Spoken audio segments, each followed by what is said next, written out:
All right. We lost a few, huh? All right. Is this good for the camera? Yep. All right, well, today we're going to talk about emergency action plans and fire prevention. This is one that is required by KMIT that we talk about. I think it's every 2 years that we have to talk about this. And every 2 years you have to review your plans anyways. Now, for fire prevention, a lot of the fire prevention tasks are actually in your monthly safety audits, like looking at doing your monthly checks on your fire extinguishers and stuff like that. But your fire prevention plan that's in the safety manual also has 4 appendices that you need to make sure that you guys are looking at. So I'm going to have Ellie send that out after this training to the safety committee reps. And you need to make sure that you guys, over the next month, you go through and answer these checklists to make sure it's about fire. There's one on emergency exits and fire exits. There's one on fire extinguishers and fire control measures and stuff like that. There's your fire prevention plan, so you want to make sure that you have that. And I can't remember what the 4th one is, but I'll show you here when we're done. So I'll go through kind of some generic requirements, and then we'll actually look at your fire prevention plan, and we'll talk about that before the day is done. So that's basically our objectives. We're going to talk about drills, and really drills are your key. You're supposed to have a fire drill and a tornado drill every year, and drills are your key to be your practice on how to respond when those incidents actually occur.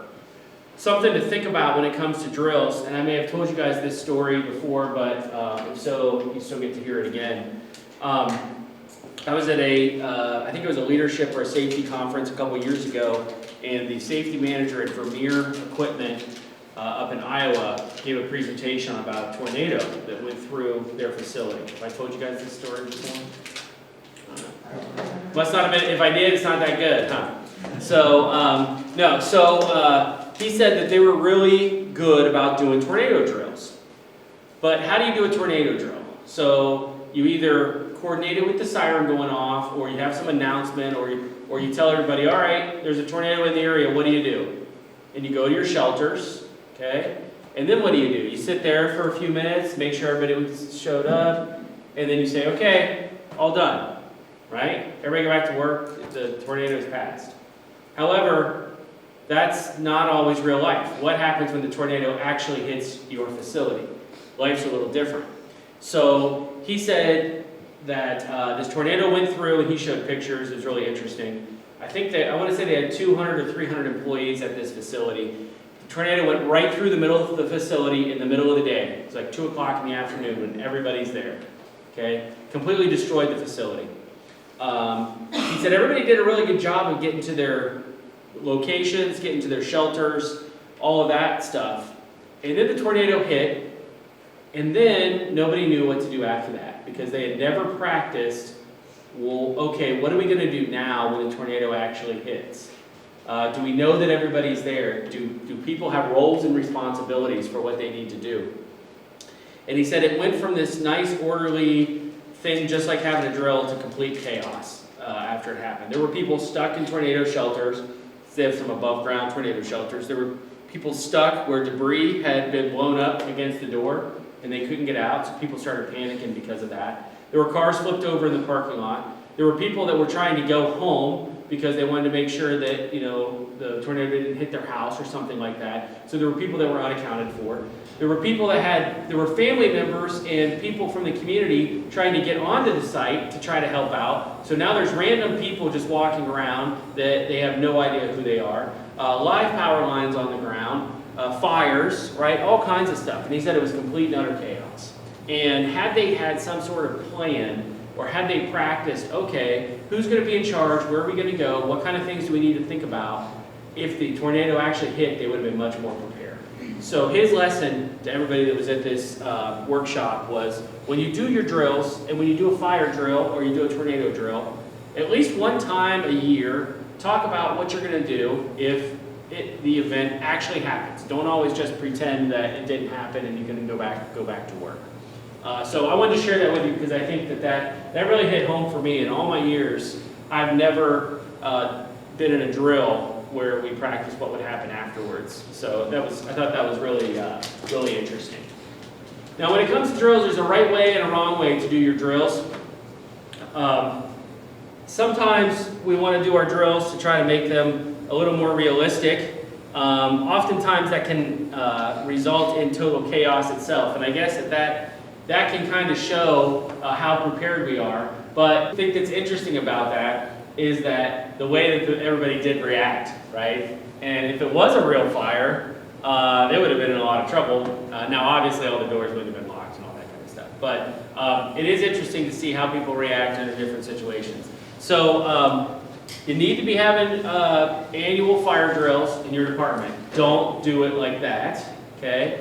But make sure that you guys are doing that. And I don't know if that's coordinated through everybody doing it at once or how you do it, but just know that you're required to do that. All right, let's take a quick quiz here. True or false? You should always try to put out a workplace fire with an extinguisher rather than evacuating. False. False. Okay? Why? Why shouldn't you try? Isn't it better to save the whole building if you can with your fire extinguisher? What do you think, Tom? It may not be effective to use the extinguisher depending on the circumstance. That's right. Or you may not even know how to use it, right? Okay, good. True or false? The only workplace hazard that could lead to an emergency is a fire. False. What other kind of hazards that could lead to emergency are there? Tornado? Heard something else? Said carbon monoxide leaks. Carbon monoxide, gas leaks, active shooter, right? Okay. Good housekeeping helps prevent workplace fires. That's true. That's true, right? Less combustibles, it's good to have. Evacuation of the building is always the proper response for any kind of emergency. False. False. Sometimes you may need to shelter in place. Okay, good. All right. So, we really need to talk about what are you going to do in the event that an incident actually occurs. It's important to understand how fast fires can move. So this is a video called Why Seconds Count. I think it's about 40 years old based on the furniture that's in the video. But what's really interesting about this is how fast a fire can propagate and when you're even aware that there is a fire. So we've got a timer down here, and this is how long it's been since the fire started in this trash can that's over here, right there. And you're going to see how much time you actually have to use that fire extinguisher before it gets to the point where you're not going to be able to put it out.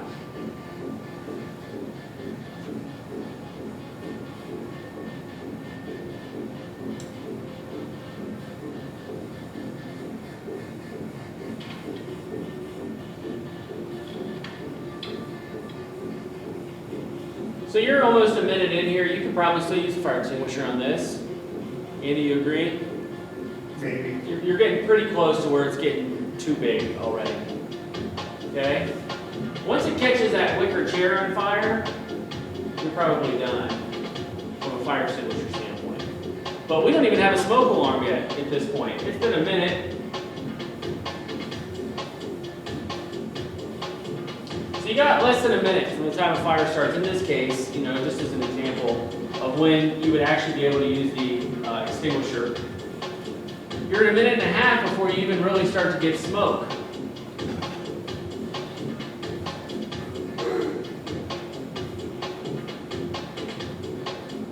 This escalates quickly here.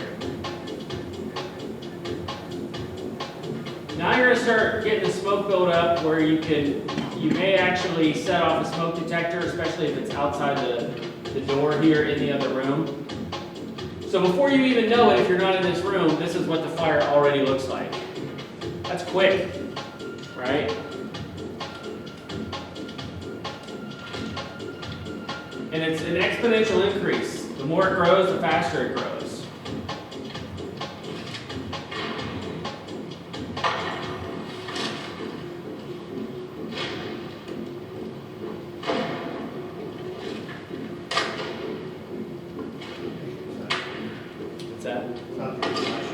Yeah.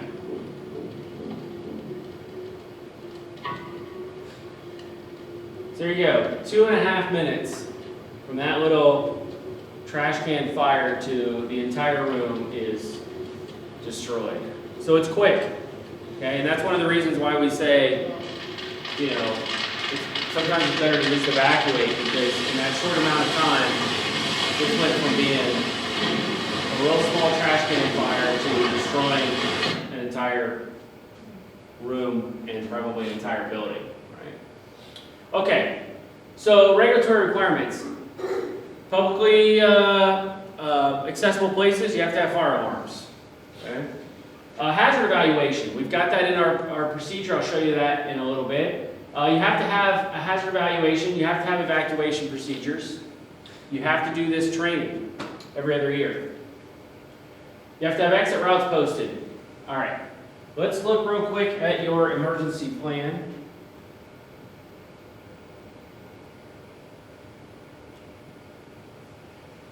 So, top here. This is chapter 8 of your safety manual. So this is your fire prevention plan. In here it talks about assignment of responsibility, so who's responsible for what. So department head determines these procedures, provide adequate controls in a safe workplace, and adequate resources and training to make sure that we have the safest possible response. Okay, the plan administrator is Allie, hope she knows that, and me, I help, manage this plan for you as a city. So we develop the training plan, we make sure that fire control equipment system's properly maintained, right? That's part of your monthly safety audits. We talk about making sure that we control fuel source hazards, conducting fire risk surveys, which will be here a little bit later. Supervisors are responsible for ensuring that employees receive this training that we're doing right now, and notifying me if changes increase the risk of fire. So if you have things going on that you need to have some sort of fire prevention plan change, it's a good idea to talk to me so I can help you come out and look at those things. You're also responsible for enforcing the City of Garden City's fire prevention policies. And then everybody is responsible to complete training, conduct operations safely to limit the risk of fire, report potential fire hazards, and follow emergency procedures. And then we get into housekeeping. I guess I'll come back to that. I want to go back to the presentation. But this is our fire prevention plan. So we get into housekeeping, maintenance, different types of hazards, and then training requirements, and then we get into our forms. Okay. All right.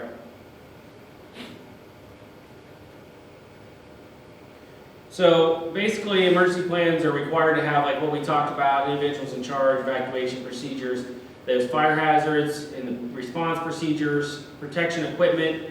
You have to have the right kind of equipment, and response procedures for other emergencies. That's in the emergency action plan. I'm just showing you the fire prevention plan and the training information. All right, hazards. What kind of hazards are there? What causes a fire? You need fuel. What else do you need? Oxygen and ignition source. Good. So fuel, an ignition source, and oxygen. Now we can't control the oxygen, right? Because that's the environment that we live in, unless you're in some sort of confined space or something like that. But we can control the fuel and the ignition source, right? All right, electrical hazards. So a lot of different hazards are out there, especially when it comes to electrical fires or fires that start from electrical systems. And these are important because these are some of the most common. So overloaded electrical systems. How do you know if you have an overloaded electrical system? Yeah, your breaker trips. Then you close the breaker back and it trips again, right? That means you have too much stuff on that circuit. Physically, what happens in an overloaded electrical circuit? Why do you get a fire if it's overloaded? It's overheating. Yeah, it gets too hot, right? The wire conducts too much heat for the size and insulation, and you end up getting hot and starting a fire. Damaged wiring, cords, or plugs. So you should be inspecting your cords, right? And when this is frayed, usually happens right here, but you may have cuts and stuff in other places. What do? You got a cord that's got the cut insulation on it. What do you do? What's that? Get rid of it. Yep, absolutely. Do you put electrical tape over it? Continue on? No. Do not do that. Okay? A lot of places too, they'll cut the plug off the end until they throw it away, right? Especially if it's hardwired, like if it's to a grinder or something that's hardwired. You cut the plug off the end, that way nobody can use it, you know it's safe. Seems common sense, right? Now, I was in a city, this happened this month, it's the first time I've ever heard this. I said, what do you do? And the guy said, well, I put electrical tape around it. That way, electrical tape's insulated, right? It protects you. And I'm like, well, it's only there. That's not the purpose for it. And technically, yes, there is some insulation, but it's not the required amount. And I said, you know, a lot of places, they'll cut that plug off.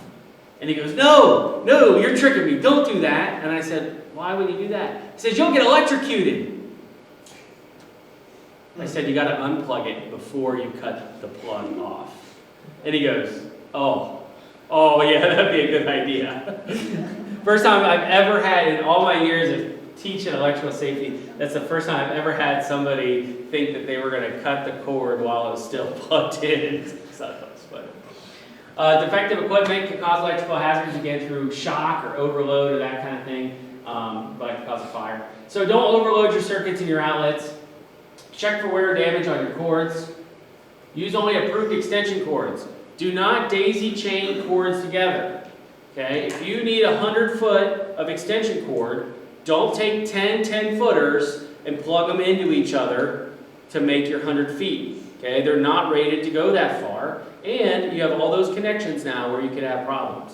So if you need 100 feet of extension cord, go get a 100 foot or 150 foot extension cord. Okay? Use only approved equipment near flammable materials. Okay, so don't be using, if you're working around natural gas or anything like that, you have to use spark-proof equipment, spark-proof tools. When you're working around, you know, gas and diesel and that kind of stuff, make sure you're using the right tools. You're not smoking and doing all that kind of stuff around flammable materials. Turn off faulty equipment and don't use, get them repaired. All right, flammable hazards. So anything that's flammable should be stored in a flammable locker. Okay? Other items should not be stored with those. Only store your flammable items in a flame locker. Do not mix other chemicals, especially oxidizers, in your flammable locker. Andy, why don't we put oxidizers in a flame locker? Well, it just makes a really nice fire really fast. Yeah. The two shall never meet, okay, or else you're going to get a fire. When you're dispensing flammable materials, what do you need? What is going to catch fire when you're dispensing? If I'm pouring, let's say this was gasoline, just to make it easy. It's not, but let's say it was. If I was pouring gas into here, what do I need to be most concerned about as far as catching a fire? The vapor. The vapor, right? It's not the liquid, it's the vapor that catches. So all the vapor that comes up off of that is what you need to be worried about. It's not necessarily the liquid itself, but obviously there's vapor around the liquid, so it appears as though the liquid is on fire, but it is the vapor. Spills, same thing, right? You need to be not just worried about the liquid part, but where is that vapor going, okay? Safety data sheets, we talked about those last month, talked about the flammability, same with the chemical or the container labels. And obviously no smoking around flammable hazards. All right. I'll talk about this and then we'll go back into the action plan. So leaks, again, whether it's a hazardous chemical leak that's going to cause you to have to evacuate the area, or it's a flammable leak, right? You need to be worried, just like with your dispensing, that it's the vapor that's going to get it. So you need to make sure that you're cleaning up leaks right away. You may smell something, right? That should be your clue if you smell something, especially if it's gas. Okay, that rotten egg smell is called mercaptan. That's what's put in the natural gas systems. If you can smell that, there's a chance that something's flammable out there. So you need to be looking for ways to see potential leaks. Odors, you hear a hiss of gas, you see some sort of visible discharge coming out of whatever it is. Dust can be a hazard. This was a big deal a long time ago in a lot of flour mills and stuff like that, where you get too much dust build up and just a spark can set the atmosphere on fire because the dust is combustible in the air. So be cognizant of filters if you do a lot of work in dusty environments, shops and stuff like that. Be cognizant of air filters getting clogged up and not collecting the dust and moving it around. Having filters on your saws and things like that catch, like your table saws and stuff, to catch the dust, all of that is good to help prevent fires. All right, I'm going to go back to your fire prevention plan.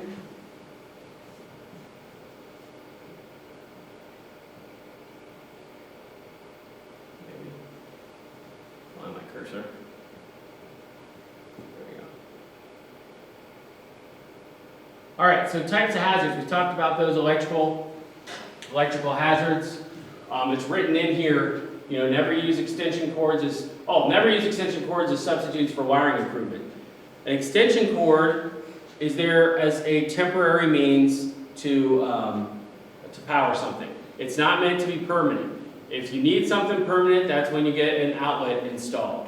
And I think we had this at the zoo we caught last year, right? In one of the barns at the zoo, where we had an extension cord run about 50 feet to power something. I don't even remember what it was powering. But you can't do that. When Kansas Department of Labor comes in and does their audits, and when they did it last year, actually they didn't find any instances of this last year, I think, so that was good. But they look for that kind of stuff. And I don't know if I told you guys this story before, but I have a house in Ohio that I rent out, and when I first bought that house, it's where I live. When I first bought that house, it has a workshop in the backyard. That workshop has electricity. And that had been built by the previous owner. And the house was built in 1913, so it's a really old house. And this is really cool, So we buy the house, the home inspector comes in to do the pre-buy inspection. And one of the things he notices, he says, hey, there's this extension cord that's plugged in your basement, this orange extension cord. Looks like it goes out to the porch. I didn't really see it out on the porch, so I don't know where it goes exactly, but I went ahead and unplugged it for you. Okay, thanks. He said, you might just want to figure out where it goes. Okay. Well, I figured it out pretty quick. I went out to the workshop, and all of a sudden there was no lights in my workshop. That's pretty weird. The workshop is out in the yard. Okay, this isn't connected to the house. This is out in the yard. I come back up to the house and go and I look for the circuit breaker, and there's no circuit breaker. Nothing's tripped, and there's none that's labeled workshop. Well, that's really weird. So then I go and I think, well, there's that extension cord. So, can't be, but I plug in the extension cord, I go back out, and the lights are on in the workshop. They had taken one of those orange extension cords, they had plugged it in the house, they had run it outside, buried it all the way down to the workshop, and then ran it up into the box inside into the light switch and cut the end off and turned it into basically a buried conduit line. So I started pulling the extension cord up, and I find that it's only buried about that deep, like 2 or 3 inches deep, and I can just pull it up all the way up to the house. And it was actually 2 extension cords, and they had electrical taped the 2 together and buried it. You want to talk about bad news? So, anyways, only use extension cords for temporary type items.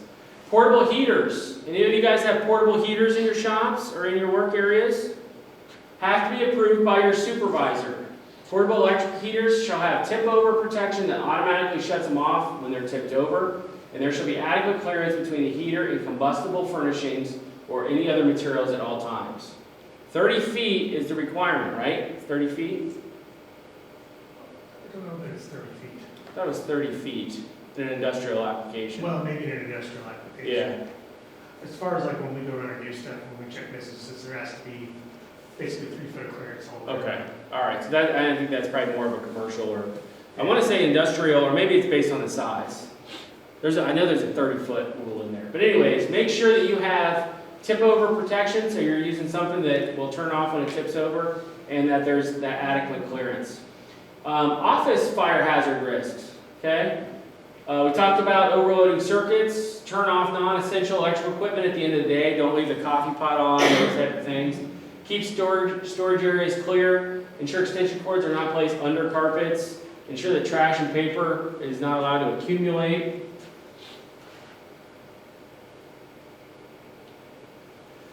A whole bunch of stuff on cutting, welding, and open flame work. We actually have a hot work chapter in our safety manual, so you should be following hot work permits when you're doing that kind of stuff.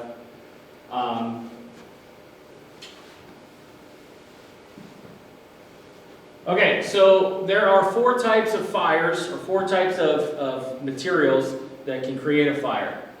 Class A or Class Alpha, what type of material is that? Anybody remember? Wood, paper. Yeah, it's combustible solid material. So wood, paper, cloth, rubber, plastics that can act as fuel and are found in non-specialized areas such as offices. So to handle Class A combustibles, you should be disposing your waste daily or at least frequently. Keep trash in metal-lined receptacles with tight-fitting covers. Keep work areas clean. Keep combustibles away from accidental ignition sources like hot plates or other heat-producing environments. Store paper stock in metal cabinets, rags in metal bins. Do not use excessive amounts and make frequent inspections to anticipate fires before they start. What's a Class B or Class Bravo type fire or type material? Yeah, you're not supposed to answer these. Well, nobody else was answering. Yeah, so Class B is flammable liquids. Okay. So this would be oils, greases, tars, oil-based paints, and lacquers. Those things you're going to keep in those flammable lockers. Use only approved pumps, okay, for moving these liquids from any kind of tanks, drums, or barrels. Don't dispense of them into containers unless the nozzle and containers are electrically interconnected by contact or a bonding wire. Either the tank or container must be grounded, okay, including your flame lockers. Your flammable lockers should have a grounding wire on them. Then they should all be grounded. Okay? Store, handle, and use Class B combustibles only in an approved location where vapors are prevented from reaching ignition sources. Do not use a flammable liquid as a cleaning agent. This says inside a building. I would say as much as possible, unless it's specifically there for a reason. I saw a video, one of those live leak videos, of a guy, and it was some foreign country who was, and it was labeled, the label on the video was, when you know you faked your resume. This guy was working at a gas station, and he takes the gas pump off, and he's got a push broom. And he literally takes the gas and goes like this, all over the concrete, and then takes the broom and starts like sweeping, like using it to clean the ground, and then he goes a little further, and then he does more. And I was like, oh my gosh, that's crazy. Do not weld, cut, or grind, or use unsafe electrical appliance near Class B combustibles, okay? We'll get to this a little bit, well, I'll just talk about it now rather than in the PowerPoint. Different classes of fires have different fire extinguishers, right? So a Class A fire is going to have a fire extinguisher that has an A on the side. A Class B has a B on the side. Class C is going to have a C on the side. And they're all, and then there's multi-purpose that are A, B, C. Those are the ones you really want. That way you don't have to worry about it. Why wouldn't you want to put, say, why wouldn't you want a Class A fire extinguisher? What's going to be in a Class A fire extinguisher, probably? It's just Class A. What do you think? How are you going to put out a fire? You got a fire of, you got a wood fire. How are you going to put it out? What are you going to use? Liquid water, typically, right? So if it's a Class A fire extinguisher, it probably just has water in it. Why wouldn't you want to put a Class A fire on, or a Class A fire extinguisher on a Class B fire?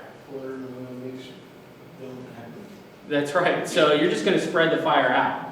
You're not going to put it out. You're just going to spread it out. So make sure that you're using the right kind of extinguisher. So a Class B fire is going to be more of a foam type agent or some sort of agent to disperse the vapor, right? All right, Class C. What type of fire is a Class C? Electrical. Good. Oh. We have Class C on there. Oh, because we talked about it earlier. Yeah, Class C is electrical fire. So you obviously would not want to use water on an electrical fire either. Okay, any questions on those? Floods. You guys have to worry about floods? Okay. you have a flood plan, city flood plan, things that you do. Places, do you know the places that flood first? And you go handle those places first and protect those places first in the event of a flood, okay? Tornadoes. Do we have public tornado shelters in town here? Yes. Okay. Are you guys familiar with where their locations are? Where did streets left? Streets is most, to me, streets, solid waste, electric, the guys that are out in town, police, the guys that are out in town when a tornado comes, those are the people that it's most important to know where those shelters are, because you may not have time to drive back to your shop or to drive somewhere. You need to get to the closest shelter. So it's important to know where those shelters are. Earthquakes, maybe. I mean, it's starting to get, do you guys feel, we're starting to get a lot of earthquakes in our area of Kansas. Do you guys get anything out here, really? On occasion. Okay. It's becoming a lot more and more, of course they're more prevalent in Oklahoma, but we are seeing them a lot more here. So I didn't know if you guys are seeing the same things that we are. We actually had, it was between us and Hutchinson last year, yeah, it was last year. It was like a 5.2, and it cracked the floor of our building in KMU, cracked our garage floor. Not like that, but still it cracked that concrete. So we're going to be thinking more and more as if earthquakes continue to become more prevalent in our area about what we need to do in the event that we have a big earthquake. Fires, let's deal with fires here, wildfires. Okay, how are you going to treat? Do you ever get fires that are outside the city limits that kind of encroach on the city, or? We haven't here, but Okay. nearby towns have had that problem. Okay, all right. So these are all things that we need to be thinking about different types of emergencies, right? Workplace violence, it's another one. Didn't you guys had Alice training last year, right? We do, quick. I know that they did the whole city last year. Yeah. Yep, that's really becoming more and more important. The first time I ever had to do some training like that, and it was really foreign to me, was probably about 2010 or 2011. And I thought, why in the heck are we, why are we doing this? But now, it just seems to be becoming, every year it just seems to be more and more of an issue and something that you need to be trained on and what to do. And, my wife who's a teacher, they do this training every year now prior to school starting, and they've got all kinds of barricades and things that they're doing and procedures that they follow. So you never know when a disgruntled, citizen's going to come into City Hall or to, the electric department. In Kansas City, at the Kansas City BPU, they've got, I don't know how many tens of thousands of customers. They have metal detectors now, so if you even want to go in and pay your bill in person, you got to walk through a metal detector to get into the office because of just their concern with citizens that are upset about their bill or upset about whatever. So it's a real thing that you have to be worried about. All right, we talked about all this. Fast forward past this.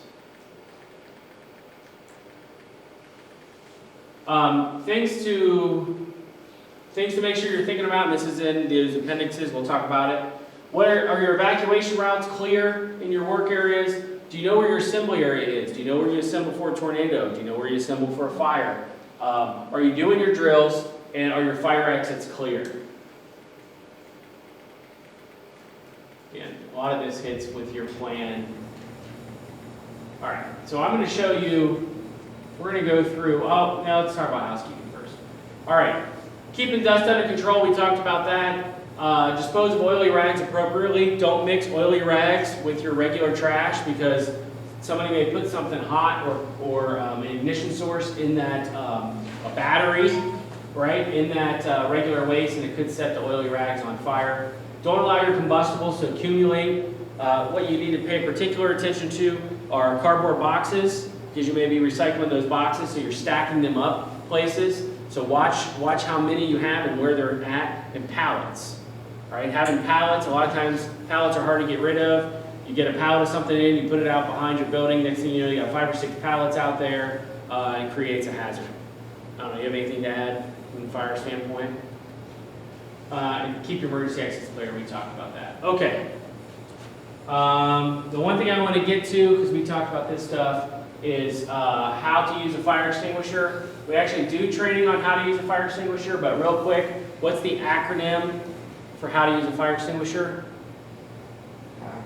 PASS, okay? What's the P, the first, well, there's only one P. What's the P? Pull, what are you pulling? Pull the pin, okay? What's the A? A, where are you aiming? The base of the fire. Base of the fire. The first S? Spray. Sweep. Sweep. What direction are you sweeping? Side to side. Oh, I'm sorry, squeeze. Yeah, you were right. Squeeze and then sweep. And see, you got me on screwed up. Squeeze the handle and then you sweep side to side, not up and down, and not in a circle. Right? The base of the fire. I just write my name, right? Yeah. Just Yeah. like- This isn't. Oh, never mind. Sweep side to side. About how many seconds are you going to get out of a fire extinguisher? Depends on the size, but 30, 20.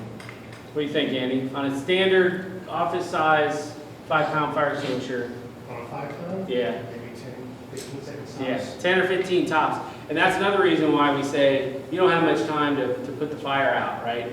Because you don't have a lot in there. There's not a lot. All right. I want to go through these appendices real quick on your plan, and then we'll be done.